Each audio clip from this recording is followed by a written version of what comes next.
Kung OFW ka, or magulang sa bahay, or empleyado na gustong kumita online pero hindi mo alam kung paano magsisimula, pakinggan mo to.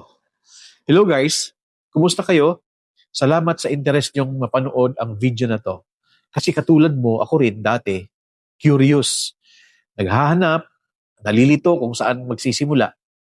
Pero alam mo yung gusto mong kumita ng extra pero hindi mo magawa. Hindi dahil ayaw mo, kundi may pumipigil. Ito yung mga doubts natin. Wala akong experience. Wala akong followers. Hindi ko alam anong gagawin dyan. Baka scam yan. Wala akong time. Or wala akong pera para mag-umpisa dyan. At dahil doon, hindi ka nagsisimula. Pero tanungin mo yung sarili mo. Ilang beses mo nang sinasabi, soon, umpisahan ko na talaga. Or ilang taon ka nang naghihintay ng tamang timing. At hanggang kailan yun? Kung OFW ka, alam ko pagod ka. Malayo sa pamilya mo. Ginagawa mo to para sa kanila. Pero minsan napapaisip ka, ito na ba talaga? Kung magulang ka naman sa bahay, gusto mong tumulong.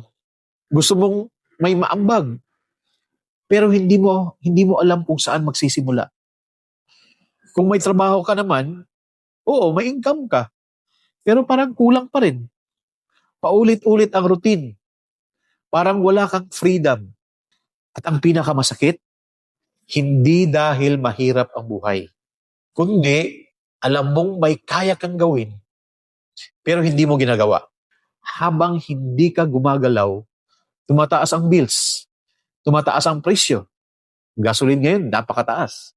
At unti-unting nawawala yung confidence mo. Pero ito yung totoo. Hindi mo kailangan ng experience. Hindi mo kailangan ng followers. Hindi mo kailangan maging expert agad. Ang kailangan mo lang, direksyon at system. Isang malinaw na step by step na kahit zero ka, kaya mong simulan. By the way, ako nga pala si Angelo Agormina, founder ng Red Tribe Academy. Tinutulungan namin yung mga katulad mo na gustong magsimula pero nalilito kung paano. Kaya ito gawin mo. Panuorin mo ang next video. Doon, ipapakita ko sa iyo yung exact first step na ginagawa ko kahit zero ako. At doon nagsimula lahat. At paano mo ito gagawin nang hindi nahihiya, hindi nagmamakaawa, at hindi naghahabol ng tao.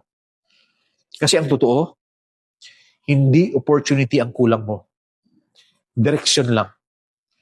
Kung gusto mong mabago ang buhay mo, hindi bukas, hindi next week, kundi ngayon na. Bago mo pala i-click yung next video, kung nakarelate ka sa story, basahin mo muna yung nasa baba para mas maintindihan mo step by step. Pero kung hanggang ready ka na, click mo yung next video, kita-kita tayo doon.